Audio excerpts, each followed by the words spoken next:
Yes, fight fans, body and mind sports, my people. You are fully appreciated in this round, my guys, my people. Let's kick off with an important date, the 27th of September.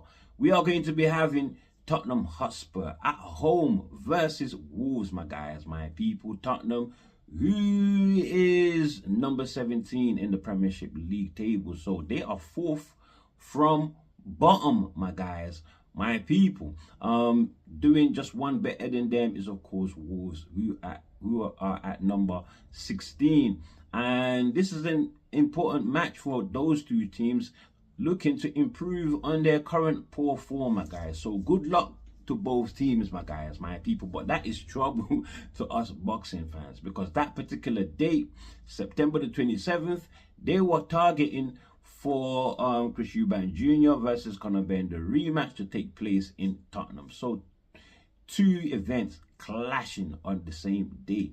It can't happen. And you know what's going to happen? Well, Junior and Conor Benn too is going to be rescheduled, says Eddie Hearn. He says the fight itself, the contracts signed and sealed and ready to be delivered, my guys, my people. And the two dates they are now targeting to deliver the fight on are September the 20th and October the 4th, or should I say, October the 4th. Turki has, confirmed this in an interview with the Ring magazine. He said, yes, they are looking to reschedule the fight for either late September or early October, my guys, my people. However, if they can't reschedule the fight for Tottenham, then they will take it somewhere else, my guys, my people, to Wembley Stadium. So you can see just how epic the first fight was, that it is now way bigger than what it was originally, my guys, my people. Wembley Stadium, a capacity of 90,000. That is 30,000 more, a whole stadium more than Tottenham Hotspur. But Tottenham Hotspur Stadium, my God, the atmosphere.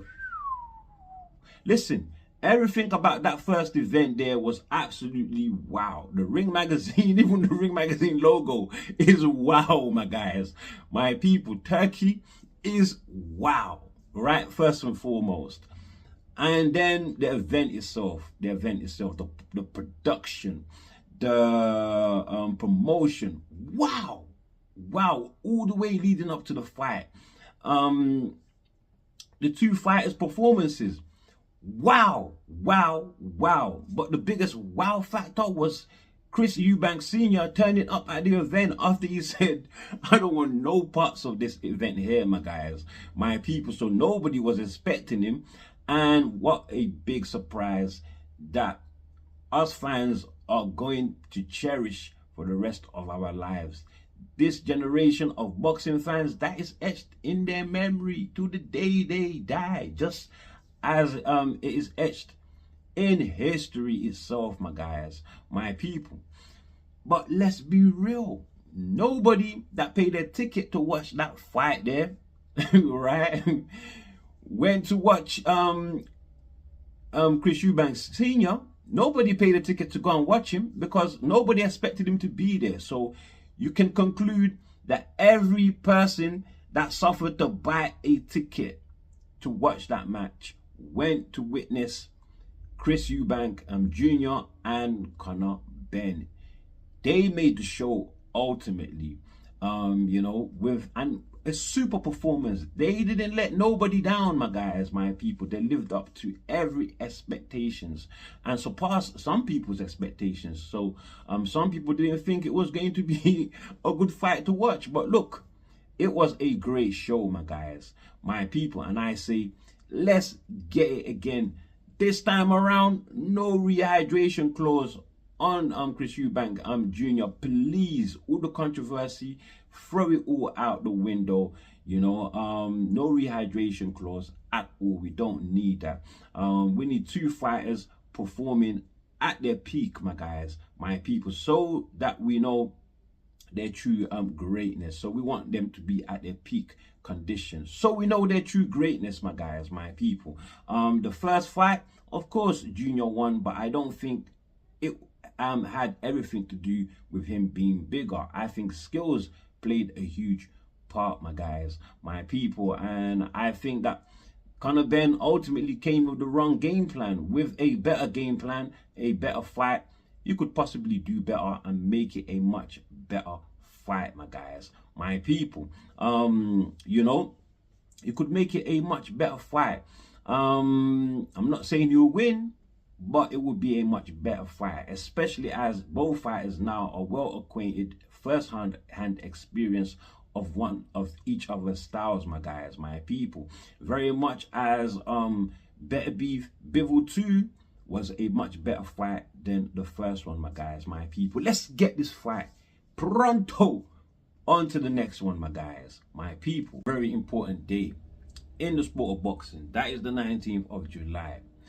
Usyk versus Daniel Dubois, the rematch, this time for Undisputed, and a very, very legacy defining event awaits them, right? For Usyk, an opportunity to become 2 times undisputed and overall 3 times undisputed, as he has been undisputed before in the cruiserweight division also, my guys, my people. And for Daniel Dubois, an opportunity for him to become undisputed, my guys, my people, and the first British heavyweight to do it in the 4-belt era. Those are his opportunities, plus an opportunity to avenge the loss of the first fight, right? So there's a lot on the line for both of these 2 fighters that they can, you know, throw away right out the window into the trash, my guys, my people.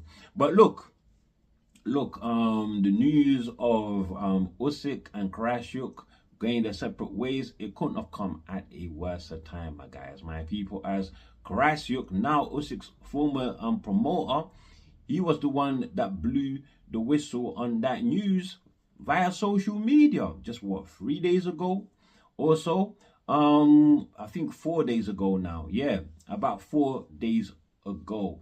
Now, I'm not going to go through his statement because I have covered this news already, my guys, my people. However, one thing in the statement did jump out at me that made me think, whoa, something definitely has happened here, you know, and that was, quote, "I kept my word."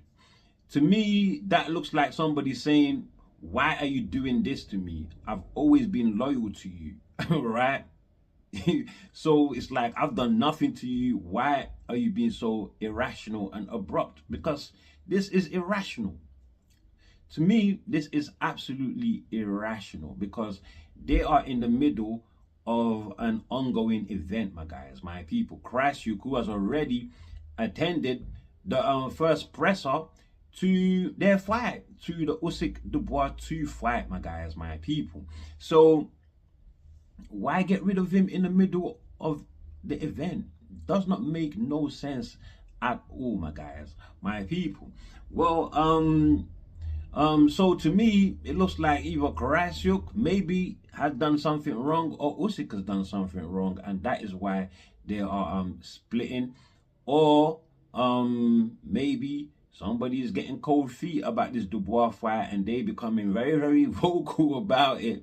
And, well, it's not creating confidence in the team. And so somebody has to go, my guys, my people. And it has to be Krassyuk, because obviously he is not the one who's going to be boxing in the ring, my guys, my people. Well, anyway, just to give us a bit more insight on what is happening in the Usyk camp concerning this situation, we had Sergey Lapin, who is of course the head of Team Usyk and CEO of Ready to Fight, and he produced an exclusive statement to Talk Sport, my guys, my people, and he says, quote, "This is a natural stage that many go through, like Mayweather, De La Hoya, Pacquiao, and Canelo Alvarez." First of all, I'll have to say that none of these fighters got rid of their promoters abruptly in the middle of an ongoing event, my guys, my people.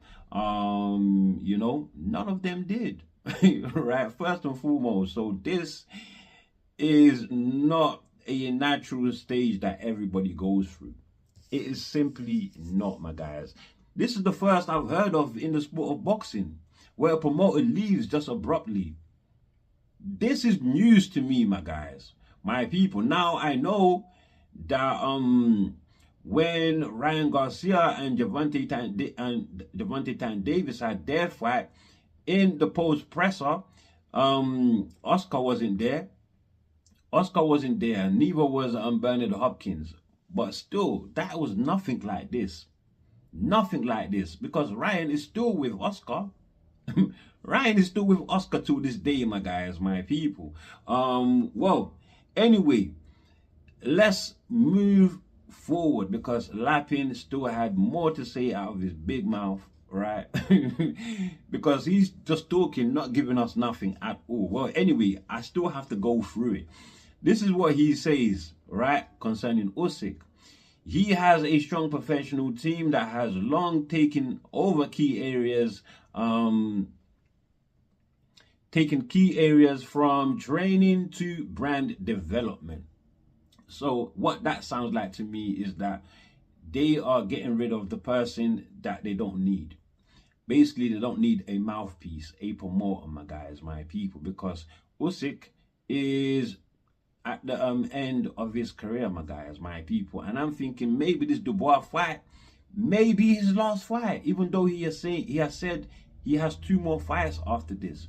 This may well be his last fight, and therefore they are saying we don't need Krassyuk. And again, the fact that they're getting rid of him right in the middle of a, you know, an ongoing event. Dear Lord, it looks like they're trying to snake the cake and have one less mouth to feed. It looks like it. It looks like it. And Krassyuk is the one they're getting rid of because they don't need him to do training. They don't need him to do brand development, my guys, my people. Right? So, yeah. And I'm going to say it again. Either Krassyuk has done something unforgivable, or it's the other way around, my guys, my people. Or they've just decided we're gonna, you know, conspire against him and snake the cake, my guys, my people. Well, Lapin had more to say. He doesn't stop talking. He had more to say. Quote, this decision was thoughtful. Which part was thoughtful? Anyway, this decision was thoughtful, conflict-free, and made with respect for the shared experience and understanding that everyone eventually follows their path. It wasn't made with respect, because if you respected Krassyuk, you would have let him see this Dubois event through. You would have, unless he himself wanted to walk out, right? You would have let him see the event through first and foremost. But conflict-free, who knows? Only they would know. Only they would know. It certainly wasn't thoughtful, because we don't know how this is going to affect Usyk, Krassyuk. They've been together for what, 12 years, since 2013. This is his lifelong professional promoter. You know, so how much of an impact this is going to have on Usyk? I don't know, my guys. We all think Usyk has strong mental strength, but how strong really can he be? We don't know how personal this was. We really don't know, my guys, my people. Carrying this into the Dubois camp, into the Dubois fight, I've said the Dubois camp don't need more confidence. Dubois himself don't need more confidence. They are super, super confident. Dubois himself, super, super confident, my guys, my people, as I've stated in my last video, my guys, my people. And yeah, I don't know, man. This is a very, very weird one, you know. Listen, like I said before, Don Charles is gonna have a field day, and I don't blame him. Okay, my people, now let's move on to another very, very important date. This one has gone by already, the 21st of December, right? 2024, we had the undercard of Tyson Fury Usyk 2, my guys, my people. Dave Allen versus Johnny Fisher on that undercard. Johnny Fisher, a real hot prospect, rising in the heavyweight division, and had all of Essex on his back, my guys, my people. So yeah, he had a real buzz about him. I didn't really believe in his talent, to tell you the truth. I thought, you know what, he is like, he's not going to be a champion. Maybe grab a vacant title at best, but with the heavyweight division so piled up with talent right now, how is he even going to grab a vacant title? How is he going to do it, my guy? So I thought it was just a matter of time somebody exposed him. And the man that did it was the sleeping, dormant talent in Dave Allen, who has, throughout his career, just thoroughly underachieved, mostly due to him. It's all his own fault, because self-admittedly, he has said that he has gone into fights not wanting to be there. So that has led to his underperformances, right? And well, he didn't underperform in the Fisher fight though. Although on that December the 21st date, the judges, they didn't favor him. They robbed him. Let's be plain, and gave the decision to Fisher, my guys, my people. But in the rematch, just like I predicted, boy, oh boy, he made Fisher look like a schoolboy in there. Thoroughly taught him a lesson, a boxing lesson, my guys, and stopped him in 5 rounds, my guys, my people. For Allen now to enter a new buzz, my guys. There's definitely a new buzz about him. And he was looking to cash in. He's looking to cash that buzz in, my guys, my people, because not long after he beat Fisher, he's talking about he wants Deontay Wilder, and I'm thinking he's so tailor-made for Deontay Wilder. Deontay Wilder, who I expect to get past Terrell Hendon on what, the 28th, 27th of this month, actually. Deontay Wilder, I know lately he's been shy to let that right hand go, right? Dealing with a lot of mentals, I reckon, right? But against Dave Allen, you wouldn't have that problem, because Dave Allen is just there. He's there right in front of you to get hit. Yes, it slips and all that, but you know, you're going to need tremendous timing to slip a right hand, thunderous right hand coming at you at speed, time and time again. Yeah, Dave Allen, not great feet. He's got good footwork, but not with speed. So he does not move from position to position with speed, my guys, my people. And his style relies greatly on timing too. He likes to time his opponents. And Deontay Wilder, yes, he does not have absolutely great footwork, but he's still a natural athlete, and there's speed about his and he's got foot speed. He's got foot speed. That at least he has, right? So yeah, I thought, yeah, Wilder and Dave Allen, well, Wilder will clean him out easily. Tailor-made, my guys, my people. And you know what? Malik Scott, who I don't know is whether he's still with Wilder or not, because rumors are that they've split, but I've not heard that from Wilder's own mouth yet in his most recent interview. So I don't know how true that is, but Malik Scott, right? According to Malik Scott, in an article that I read, I can't remember the source, but Malik Scott was saying that that they would welcome that Dave Allen fight. They would welcome the fight. Even Eddie Hearn says he wouldn't mind making the fight for Allen, my guys, my people. So we had that, and then we had Allen linked with Jamie TKV for the the vacant British heavyweight strap that was dropped by David Adelaide to go on to face Hrgovic instead of having a TKV rematch, right? So yeah, we have that. There's still talks of that. That could still happen. But the latest that Dave Allen is telling Sky Sports is that right? He has been offered to fight Joseph Parker, the WBO interim champion. Now, that would mean an opportunity for a title shot. For a title shot, my guys, my people. How true this is, I don't know. I don't know, my guys, my people, because Team Parker themselves, they have not responded to the rumors. So we're gonna have to sit down and wait on this one. And Parker, who is linked with Derek Chisora. He's linked with Derek Chisora. Chisora himself has said, well, Chisora, who is number 2 in the IBF and is mandatory because there is no number one. Number 1 is vacant. So he's next up for the IBF strap. So you're talking the winner of Usyk and Dubois, my guys, my people.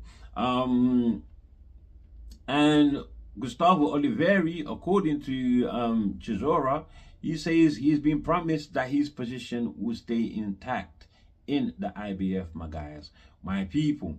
And what he's looking to do is hopefully when the titles become fragmented, once Dubois and Usyk's undisputed match has been decided, then you may go on to face Parker in maybe early 2026 in his 50th bout for the WBC strap, my guys, my people.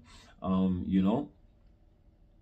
I was thinking maybe that fight could have happened earlier, right? I thought maybe Parker Chisora could happen earlier because Frank Warren has said Parker comes out to fight next in September. So maybe it could be Dave Allen. It could be Dave Allen, which I think would be a much safer fight for Parker than Chisora, to tell you the truth. For him to still hold on to his WBO interim position. Dave Allen, yeah, like I said, there's a buzz about him. So it will be a decent money fight. It will be a decent money fight, my guys. Not as big as a Chisora fight, but a decent money fight to still hold on to his interim strap, my guys, my people. And then maybe in 2026, we get Parker versus Chisora, my guys, my people. With that said though, we're still waiting on Team Parker to tell us the truth on this one, because Dave Allen is nowhere to be found in the top 15 of any of the sanctioning bodies' rankings, including the WBO, my guys, my people. Whereas the man he beat in Johnny Fisher is still ranked at number 13 under the WBO, my guys. Things getting weirder and weirder and weirder. How the hell does that happen? Crazy stuff, my guys, my people. Or possibly just a case of Allen's team, they haven't paid membership fees or any other outstanding fees that they need to pay to the WBO in order to be in good standing, my guys, my people. But whatever the case, as things stand, my guys, Allen will not qualify to fight for the interim strap, because you have to be in the top 15 to get a title shot. And the interim strap is still a title shot, my guys, my people. So, yeah, I don't know how they're going to work it out. Maybe it's not going to be on the line if Parker goes on to fight Allen, my guys, my people. But I'm going to leave it for them to work it out. With that said, that's all I have for you on this one, my guys, my people. Before you leave, do like, do share, subscribe, of course. Drop your comments below, and as always, my people, stay super, super blessed.